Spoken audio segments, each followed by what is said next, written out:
Si la victime est un nourrisson qui ne répond pas et ne respire pas ou pas normalement, le SST fait alerter les secours, demande un défibrillateur automatisé externe et pratique immédiatement une réanimation cardio-pulmonaire qui débute par 5 insufflations. Pour cela, le SST maintient la tête du nourrisson en position neutre, menton élevé.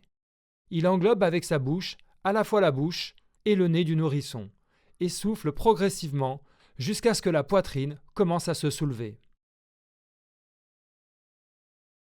Le SST poursuit par 15 compressions thoraciques réalisées avec 2 doigts, si possible sur une surface rigide et poitrine dénudée.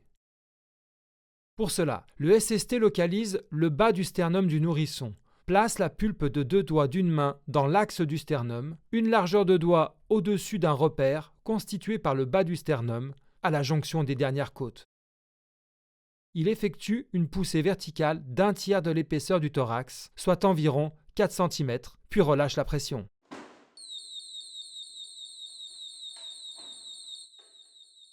Il laisse le thorax reprendre sa forme initiale entre chaque compression, sans décoller les doigts.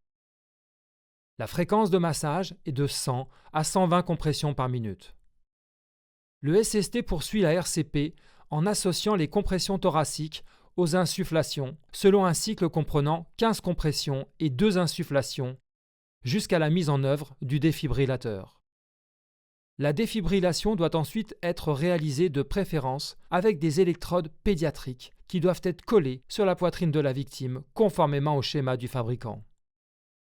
En l'absence de ces dernières, les électrodes adultes sont positionnées au milieu du thorax pour l'une et au milieu du dos pour l'autre. Le SST suit alors les indications de l'appareil et poursuit la réanimation jusqu'à l'arrivée des secours ou la reprise d'une respiration normale. Le DAE doit rester allumé et en place jusqu'à l'arrivée des secours.